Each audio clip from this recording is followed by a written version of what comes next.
Welcome to pirate chaps. आज हम मिलाएंगे आपको राजू बक्सर जी से। इन्होंने अपने करियर में कई कबड्डी के माइलस्टोन्स देखे हैं, चाहे वो 1990 में बीजिंग एशियाड में फर्स्ट टाइम हुए कबड्डी में गोल्ड मेडल हो या फिर 1994 में यूरोप में हुए फर्स्ट कबड्डी टूर्नामेंट में गोल्ड हो, जहां फर्स्ट टाइम मैच पे कबड्डी भी खेली गई थी। इनको कबड्डी की कंट्रीब्यूशन के लिए 1996 में भारत सरकार द्वारा अर्जुन अवार्ड भी दिया गया है। सो चलिए जानते हैं इनकी कहानी। हेलो सर, कैसे हैं आप? All well, thank you very much. शुरुआत करते हैं। आप अपने कुछ परिवार के बारे में बताइए। कुछ कहाँ जन्म हुआ, पेरेंट्स क्या करते थे, और आपके बचपन की कुछ बातें जो आप कुछ अगर शेयर करना चाहते हैं तो। नमस्कार दोस्तों, मैं Raju Bhavsar. Originally I belong to, मैं सांगली करके एक महाराष्ट्र में छोटा सा गांव है, गांव नहीं अभी शहर बन गया, वहां से मैं बिलोंग करता हूँ, वहां से आता हूँ। मेरी फैमिली थोड़ी सी एजुकेटेड बैकग्राउंड वाली है। मेरे पिताजी बैंक में थे, अच्छे बड़े पोस्ट पे थे। मैं एक भाई मेरा चार्टर्ड अकाउंटेंट है, दूसरा भाई इंश्योरेंस कंपनी में बहुत बड़े पोस्ट पे है, और मेरी जो बहनें हैं वो भी अच्छे एजुकेटेड बैकग्राउंड से। मतलब इस बैकग्राउंड से होते हुए आपकी कबड्डी की तरफ कैसे झुकाव हुआ और कबड्डी की शुरुआत कैसे हुई? मेरे दोनों भाई, जो बड़े दो भाई है मेरे, विवेक और हेमंत, तो दोनों वो कॉलेज में जब थे वो कॉलेज में कबड्डी खेला करते थे। अच्छा। उसके बाद उन्होंने एक ब्रीफ क्लब लेवल पे भी खेला, यूनिवर्सिटी में सिलेक्ट हुआ था मेरा बड़ा भाई। तो उनके बीच में वो घर आने के बाद कुछ बातें होती थी कबड्डी के बारे में, मैच के बारे में, तो वो मुझे इंटरेस्टिंग लग रहा था। मैं तभी कुछ 14-15 साल का शायद रहूंगा, लेकिन वो आके जो घर में बात करते थे, जो मराठी में जिस तरह से उनकी कॉन्वर्सेशन होती थी कि इसको हमने ऐसा पकड़ा, इसको ऐसा किया, या फिर कल की मैच है तो मैं कल उसको छोड़ूंगा नहीं, ये नहीं करूंगा, तो समवेयर मुझे वो इंटरेस्टिंग लगने लगा, और फिर मैं उनके पीछे पीछे ग्राउंड पे जाने लगा जी। वहीं से फिर मैंने खेलना शुरू किया। स्कूल में खेलता रहा तो स्कूल के फिजिकल एजुकेशन टीचर को कुछ अच्छा लगा तो उन्होंने भी स्कूल के टीम में लिया। उसके बाद मैं स्कूल नेशनल खेला, तो कई सालों के बाद मैं कैप्टन था महाराष्ट्र टीम का, और हमने गोल्ड मेडल जीता था। तो शुरू से ही मुझे एक अच्छी अपॉर्चुनिटी भी मिली और सक्सेस भी मिला, उसकी वजह से मेरा इंटरेस्ट उसमें बरकरार रहा। सर, आपका पहले प्रोफेशनल मैच के बारे में कुछ बताइए, जो आपने सबसे पहले प्रोफेशनली खेला, और उसके बाद उससे उससे पहली बार देश के लिए खेलना, वो सफर कैसे आप ग्रेजुएट हुए क्लब लेवल से, फिर नेशनल से, फिर देश के लिए? हमारे टाइम पे, I am talking about 80s की बात कर रहा हूँ मैं, अर्ली 80s की। तो उस वक्त तो जो इंडियन टीम में सिलेक्शन होता था वो सिर्फ आप अपने स्टेट के लिए जब नेशनल खेलोगे उसके परफॉर्मेंस पे सिर्फ इंडियन टीम में सिलेक्शन होता था। तो मैं 1981 से लेके नेक्स्ट अबाउट 10-12-13 साल में कंटिन्यूस महाराष्ट्र के लिए खेलता रहा नेशनल्स, और नेशनल में परफॉर्मेंस ठीक रहता था, तो इसलिए इंडियन टीम में सिलेक्शन हुआ। मेरा पहला इंडियन टीम सिलेक्शन 1985 में था, जब पहली बार कबड्डी ऑफिशियली इंटरनेशनल हो गई। It was second South Asian games जो ढाका में हुए थे 1985 में। पहली बार kabaddi as a medal sport include किया गया था साउथ एशियन गेम्स में, तो वो मेरा पहला इंडियन टीम में सिलेक्शन था। उसकी भी काफी कहानियां हैं, but that was my first Indian team selection. Sir, वहां से आई थिंक आपने उसके बाद 1990 में बीजिंग ओलंपिक्स टीम में भी थे आप। तो आपने पहली बार जब सैफ गेम्स में India first time internationally kabaddi खेली गई उस टीम में रहे, पहली बार एशियाड में जो टीम में एशियाड में कबड्डी आई आप उसमें रहे, फिर आपके जीवन में एक और फर्स्ट है जब फर्स्ट टाइम यूरोप में कबड्डी हुई और पहली बार मैट पे कबड्डी खेली गई, आप उसमें भी आप थे। तो काफी फर्स्ट आपने कबड्डी के माइलस्टोन्स में साथ साथ रहे हैं। सो एक वो मिट्टी से मैट का सफर वो कैसे रहा? वो ट्रांजिशन, एक जो आप इतने सालों से मिट्टी पे खेलते आए और अचानक एक मैट पे आना, सो वो एक ट्रांजिशन वो कैसा रहा? एक्चुअली वो 1993 का जो बर्मिंघम में टूर्नामेंट हुआ, उसमें मैं तो खेलता ही था, मैं कैप्टन था एयर इंडिया टीम का। इंडिया की 4 प्रोफेशनल टीम्स और पाकिस्तान की 2 प्रोफेशनल टीम्स, ऐसे 6 टीमों का वो टूर्नामेंट था। और वो टूर्नामेंट ऑर्गेनाइज करने में भी मेरा काफी ज्यादा रोल था। तो शुरू में तो उन्होंने डिसाइड किया था कि ये ओपन में करेंगे और ग्रास पे करेंगे। तो हमने बहुत सारा उनको मतलब सुझाव दिया और उनको मतलब अपोज किया कि आप ग्रास पे मत करिए, क्योंकि ग्रास पे हम कबड्डी कभी खेलते नहीं है, स्लिप होने का चांस है, इंजुरीज के चांसेस है, अच्छा परफॉर्मेंस आपको देखने को नहीं मिलेगा। कैसे भी करके आप मड का कोर्ट तैयार करवा लीजिए, या कोई टेनिस कोर्ट होगा, क्ले कोर्ट होगा, तो उसके ऊपर आप कर लीजिए। उन्होंने कोशिश की, उन्होंने बोला कि नहीं, हमारे यहाँ ऐसा कुछ अवेलेबल होने के चांसेस नहीं है, तो शायद हमको ये टूर्नामेंट कैंसिल करना पड़ेगा। तो फिर हमने बोला कि नहीं सर, कैंसिल तो नहीं करेंगे, आप और क्या कर सकते हैं इसके ऊपर थोड़ा हम लोग ट्राई करेंगे।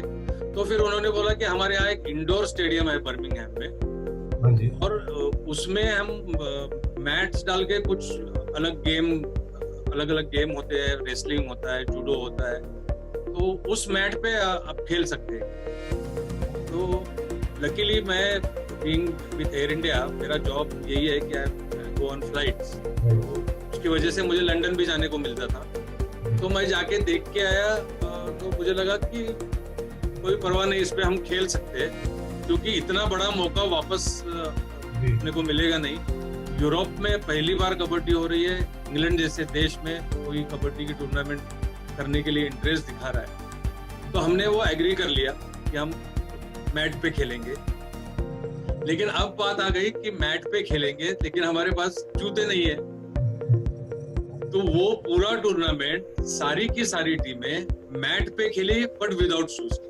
सो आपने 3 ऐसे टूर्नामेंट्स बताए जो फर्स्ट है। सो ऐसी कोई स्पेशल याद जिसे आप अपने करियर की हाईलाइट मानते हो?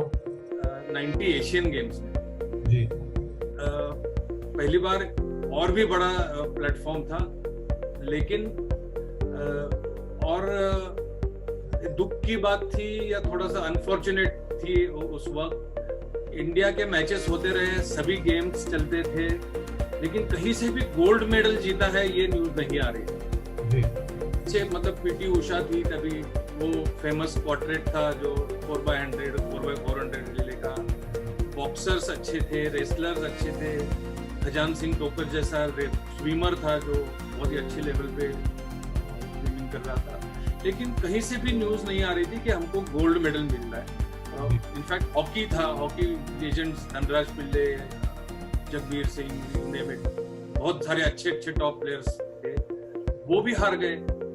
तो सिर्फ एक कबड्डी बचा था कि जिससे इंडिया को गोल्ड मेडल मिल सकता था, इसलिए सभी लोगों की नजर थी कि इंडिया कबड्डी में गोल्ड मेडल लाता है कि।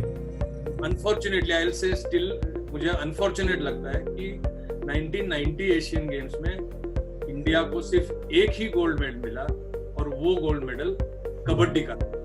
सो आपका काफी लंबा करियर रहा है, ऑलमोस्ट 30 इयर्स का स्पैन। तो उसमें कोई फैन, आपके फैंस भी काफी होंगे, कोई ऐसी स्पेशल स्टोरी है जो ऐसा कोई स्पेशल फैन जो आज भी याद है, या किसी फैन ने कुछ स्पेशल किया हो आपके लिए? यवतमाल की मैं स्टोरी बताऊं, अगर आज भी मैं यवतमाल चला जाऊं, तो अगर मैं ट्रेन में जाता हूं तो मुझे रेलवे स्टेशन पे लोग रिसीव करने आएंगे। वो उस जमाने में जो खेला था उसकी याद अभी भी लोगों में है, और अभी भी रिसीव करने आते हैं, अभी भी मिलते हैं लोग, याद करते हैं। कोई आजकल के नया जनरेशन में कनेक्टेड होते हैं काफी सारे दूसरे माध्यमों से, तो एक ही नहीं, ऐसे काफी है। और काफी प्रपोजल्स भी आई थी मुझे उस टाइम पे जब मैं खेलता था। तो शादी से पहले, शादी के बाद भी लड़कियों ने काफी बार मतलब प्रॉपर घर पे बुला के उनके पेरेंट्स ने पूछा था, कई बार लड़कियों ने पूछा था कि मैं शादी करना चाहती हूँ आपसे। कैसे डील करते थे उनसे?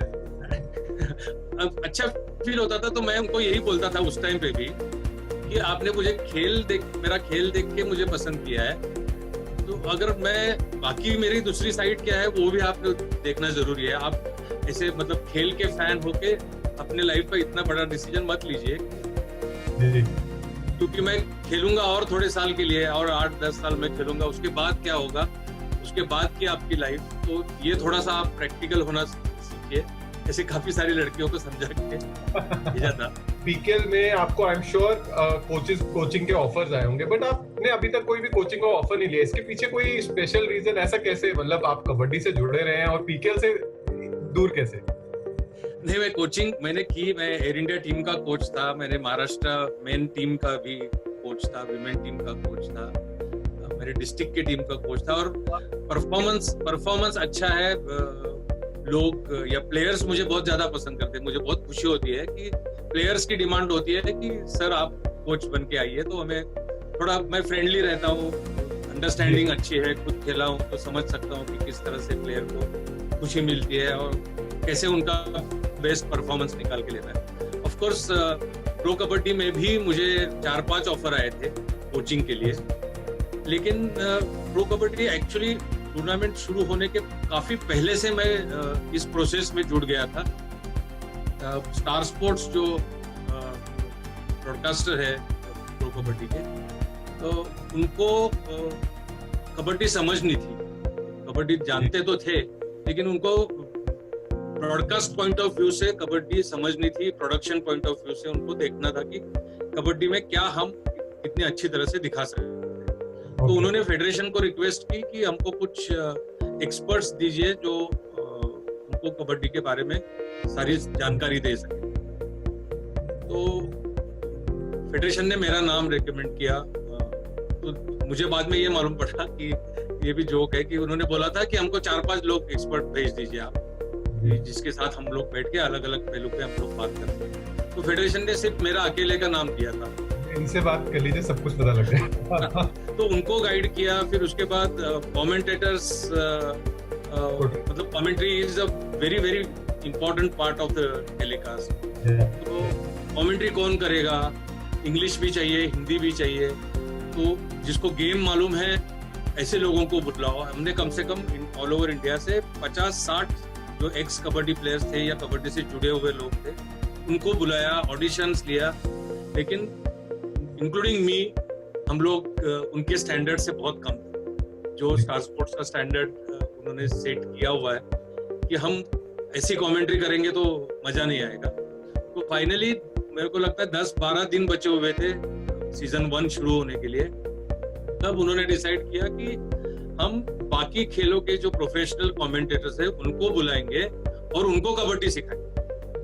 ओके, सो आप तो उनको कबड्डी सिखाना। फिर एंकर्स, सेलिब्रिटी एंकर्स थे, वो जानते थे कबड्डी क्या है, लेकिन उनको सवाल करने थे, उनको इंटरव्यूज लेने थे, तो उसके बारे में उनको भी प्रिपेयर करना, ये सब चीजें और इंटरेस्टिंग थी। मुझे अच्छा लग रहा था, चैलेंजिंग था, कुछ नया कर रहा हूँ, तो मैं उसमें इन्वॉल्व हो गया था। इसलिए मैंने कोचिंग से थोड़ा सा साइडलाइन हो गया, लेकिन अभी कोई मौका देता है तो मैं जरूर करना चाहूंगा।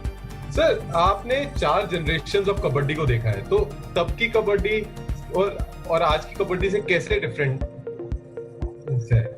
रूल्स चेंज होते गए, गेम का थोड़ा सा स्टाइल चेंज होता गया। शुरू के दशक में 70s में या शुरू के 80s में भी बोनस लाइन नहीं थी, तो एक एक पॉइंट को बहुत ही ज्यादा इंपॉर्टेंस। पूरे मैच में अगर मैंने 1 पॉइंट भी स्कोर किया है तो उसकी वैल्यू बहुत बड़ी होती थी, क्योंकि उस पॉइंट से भी मैच हम जीत सकते थे या हार सकते थे। उस टाइम पे स्कोर्स बहुत कम होते थे, 8-10, मतलब 10-15 स्कोर हो गया तो बहुत बड़ा स्कोर हो गया है। एक ऑल आउट दिया तो काफी बड़ा अचीवमेंट होता था, क्योंकि बोनस लाइन नहीं थी और डू और डाई रेड का रूल नहीं था। तो बहुत ही सोच समझ के, बहुत ही प्लान करके 10 रेड डालने के बाद 11वीं रेड में हम ट्राई करते थे। 10 रेड पूरा स्टडी करके कि मेरा पैर अगर मैं टो टच करने जा रहा हूँ तो वो टो टच परफेक्ट होगा कि नहीं, ये मैं पहले 10 रेड में अंदाजा लेता था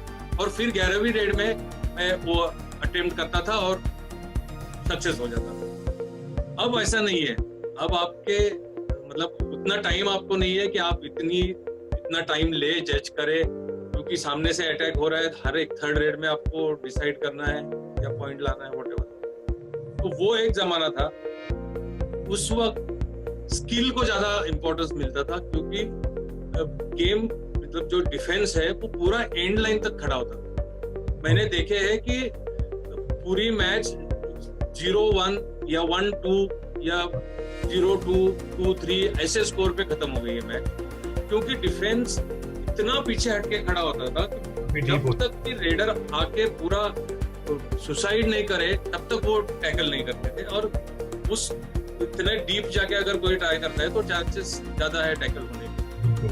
सर, आपने कबड्डी के मैदान पे तो देश का नाम रोशन किया ही है, तो हमने सुना है आजकल लाइक कोविड के टाइम पे आप एक गवर्नमेंट के एक मिशन, वंदे भारत मिशन से जुड़े हैं, जिसमें आप लाखों यात्रियों, लाखों हमारे देश के देशवासी जो कि बाहर फंस गए थे कोविड के लॉकडाउन की वजह से, आप उनको एयर इंडिया के साथ जोड़ के उनको वापस इंडिया में लेके आ रहे हैं। तो इस एक्सपीरियंस, इस जर्नी के बारे में बताइए। मतलब अपनी जान पे, मतलब एक इन्फेक्शन का खतरा हमेशा रहता है, तब भी आप ये एफर्ट्स कर रहे हैं देश के लिए। जब भी ये ऑपरेशन शुरू हुआ तब पूछा गया था कि कौन इसमें शामिल होना चाहता है, तो शुरू में ही हमने बोला था कि हम स्पोर्ट्समैन हैं, हम फिट है, तो हम करना चाहते हैं इसको। और देख रहे हैं, अभी मैंने काफी सारी फ्लाइट की है, 4-5 फ्लाइट की, अभी भी न्यूयॉर्क से आपके साथ बात हो रही है, इसी फ्लाइट पे मैं आया हूँ। तो मैं देख रहा हूँ कि लोग, इंडियंस जो है वो अपने देश में आने के लिए कितने मतलब व्याकुल है, वो आना चाहते हैं इंडिया वापस, क्योंकि वो उस तरह का लगाव जो अपने पास मिलता है, एक दूसरे के साथ जो हमारे रिलेशन है, हमारे देश के लिए जो भावना है, वो मुझे बाकी देशों के जो पैसेंजर्स है उनसे इतना नहीं दिखाई दिया कि जितने इंडियंस डेस्परेट है वापस जाने के लिए इंडिया। और यही देख के शायद ये मिशन शुरू किया था, और फ्लाइट्स फुल जा रही है, लोग बहुत अच्छी तरह से कोऑपरेट कर रहे हैं। हमें बहुत बड़ी रिस्क है, क्योंकि हम उतने ही क्लोज एनवायरनमेंट में 300-350 लोगों के साथ हम 10-10, 12-12 घंटे, अभी न्यूयॉर्क की डायरेक्ट फ्लाइट है वो 15-16 घंटे हम उनके साथ होते हैं। एक भी अगर कोई इन्फेक्टेड आदमी होगा तो इन्फेक्शन होने का डर है, लेकिन फिर भी एक कॉन्फिडेंस है कि हम देश के लिए कुछ कर रहे हैं, और अगर हम नहीं ऐसे टाइम पे करेंगे तो कौन करेगा। सर, बहुत अच्छा लगा, और बहुत बड़ी बात है आज की डेट में अपनी जान से ऊपर रह के लोगों की हेल्प करना। सो हमने बहुत कुछ जाना आपके बारे में, बहुत अच्छा लगा। सो अब एक छोटी सी हम गेम खेलेंगे टुवर्ड्स द एंड, जिसका नाम है क्विक रेड। सो कुछ क्वेश्चंस है जिसका जल्दी से आंसर देना है, बस सिंपल। सो सर, आपकी फेवरेट मूवी? 3 इडियट्स। 3 इडियट्स। अच्छा, फेवरेट सॉन्ग? हम दोनों पिक्चर का देवानंद का सॉन्ग है, अभी न जाओ छोड़कर। 1-2 लाइन सुनाएंगे? नहीं, ठीक है। Favourite actor? Amitabh Bachchan. Favourite actress? खास कोई नहीं। अच्छा, तो कबड्डी की तरफ वापस आते हैं। सो आपकी नजर में most difficult kabaddi skill?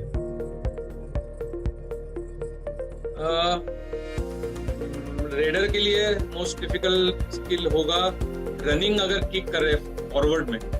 Best raider of all time and current players में से? बेस्ट रेडर बहुत डिफिकल्ट है। 40 साल के मेरे एक्सपीरियंस में एक प्लेयर को चुनना, बहुत सारे प्लेयर्स हैं ऐसे जो कि बहुत अच्छी रेड होती थी, किसी की देखने के लिए अच्छी लगती थी, किसी की प्रोडक्टिव इतनी अच्छी थी, दिखने में अच्छी नहीं है लेकिन हर रेड में पॉइंट लेके आ रहा है। फिर भी ये सब देखते हुए बलविंदर सिंह नाम का एक प्लेयर था, बलविंदर सिंह फिड्डा बोलते थे उनको, सर्कल कबड्डी और नेशनल स्टाइल कबड्डी, दोनों कबड्डी का he was, I can say, बादशाह था। करंट रेडर में से मैं पवन सहरावत को अच्छा रेडर मानता हूँ, क्योंकि इंटेलिजेंट है, उसको पता है कि मेरा कौन सा स्किल कौन से टाइम पे अप्लाई करना है। Best defender of all time और बेस्ट डिफेंडर करंट जनरेशन में? करंट जनरेशन का मैं पहले बोलूंगा। करंट जनरेशन में अगर इंटरनेशनल प्लेयर आप अलाउ करते हैं तो फजल Atrachali Okay. Very good left corner, बहुत अच्छी स्किल्स है और सबसे ज्यादा है बहुत कॉन्फिडेंस है, he can carry the whole team, अकेला लेके जा सकता है। तो अगर इंटरनेशनल प्लेयर्स भी हम इंक्लूड करते हैं तो फजल अतराचली नो डाउट बहुत ही अच्छा ऑल टाइम ग्रेट की हम बात करते हैं तो बहुत सारे प्लेयर्स थे जो बहुत ऑलराउंडर स्किल्स थे, लेकिन एक प्लेयर था जो जिसके साथ मुझे खेलने का मौका मिला और जो इंडिया खेला है, इंडिया के लिए रिप्रेजेंट किया है, लेकिन बहुत ही मतलब कबड्डी के इतिहास में कहीं भी नाम नहीं आता। एक प्लेयर है जिसका नाम है वामन खुरपे। पुणे के मैं जिस टीम के लिए खेलता था, वनाज इंजीनियरिंग, उस टीम के लिए खेलता था। राइट कॉर्नर पोजीशन, उसका खुद का वेट शायद 50-55 किलो ही होगा, बहुत वेल बिल्ट नहीं था, लेकिन स्किल्स जो थे वो अमेजिंग थे। मतलब आज तक मैंने एक राइट कॉर्नर के स्किल्स, उसका एग्जीक्यूशन इतना परफेक्ट कभी भी नहीं देखा। ऐसा कोई प्लेयर जिसमें आपको फ्यूचर चैंपियन दिखाई देता है, ऐसे current like young player? Puneri Paltan में है एक मोहिते, पंकज मोहिते नाम का प्लेयर है, और एक डिफेंडर भी है जो अभी तक मतलब उनके मेन टीम में आया नहीं है, लेकिन क्योंकि महाराष्ट्र के हैं तो मुझे देखने का मौका मिला उनको क्लोज से। वो उनके पास वो क्वालिटी है जो एक बड़े प्लेयर में होनी चाहिए। सो आपकी पीकेएल की ड्रीम टीम, अगर मैं आपको बोलूं कि बेस्ट 7 आपको मैट पे उतारने हैं, तो वो बेस्ट 7 कौन होंगे? तो अभी के प्रो कबड्डी के जो प्लेयर्स हैं उसमें, हाँ, starting with left cover Fazal Atrachali, left corner Fazal Atrachali, left cover अब जो प्रेजेंटली अवेलेबल है परवेश बैसवाल और सुनील की जोड़ी राइट और लेफ्ट कवर पे, Dinesh Kumar right corner. Readers में मेरी चॉइस है, अगर प्रो कबड्डी खेल रहे हैं हम जी तो पवन सेरावत, नवीन कुमार और प्रदीप नरवाल। थैंक यू, हमारे साथ आप जुड़े, हमारे लिए टाइम निकाला। बट जाने से पहले यंग प्लेयर्स के लिए कोई मैसेज देना चाहेंगे कि उनको लाइक जो कबड्डी खेलना चाहते हैं या एक चैंपियन बनने की जर्नी के लिए उनको हेल्पफुल हो? हाँ, मैं हमेशा से ही जब भी बच्चों को मिलता हूँ या मैं कैंप लेता हूँ, मेरे मतलब कांटेक्ट में जो भी लड़के आते हैं कबड्डी के फील्ड पे, तो मैं उनको यही बोलता हूँ कि सबसे पहले तुम कबड्डी एंजॉय करना सीखो। आजकल मैंने ये देखा है कि इंक्लूडिंग पेरेंट्स बच्चों को लेके आते हैं, बोलते कि सर इसको प्रो कबड्डी खिलाना है, तो मतलब पहले ही उनको एक कुछ टारगेट सेट करके देते हैं और उसके पीछे भागना है आप। तो मैं सबको यही बोलता हूँ कि आपको अगर मजा आ रहा है तो आप ज्यादा मेहनत करेंगे, जितनी ज्यादा मेहनत करोगे और मजा आएगा, और ऑटोमेटिकली इस जर्नी में आप अचीव भी करते हुए जाएंगे। थैंक यू सर, एक बार फिर से मैं आपका थैंक यू कहूंगा, आपने हमारे लिए टाइम निकाला, हमारे से जुड़े, काफी किस्से बताए, काफी स्टोरीज बताई, बहुत अच्छा लगा आपसे जानकर। Thank you once again for joining us. आप यूएस में हैं लेकिन तब भी आपने हमारे लिए वक्त निकाला। Thank you sir. Thank you. मुझे यूएस में आके भी कबड्डी के साथ जुड़ा हूँ, ये आनंद है ज्यादा। सो ये थी राजू जी की कहानी। अगले हफ्ते हम फिर मिलेंगे एक और पायरेट चैंप के साथ, एक और चैंपियन के साथ, उनकी कहानी लेके। तब तक पायरेट के और भी खूबसूरत वीडियो देखने के लिए हमारे YouTube चैनल को सब्सक्राइब करना मत भूलिएगा। Stay safe, take care and keep raiding.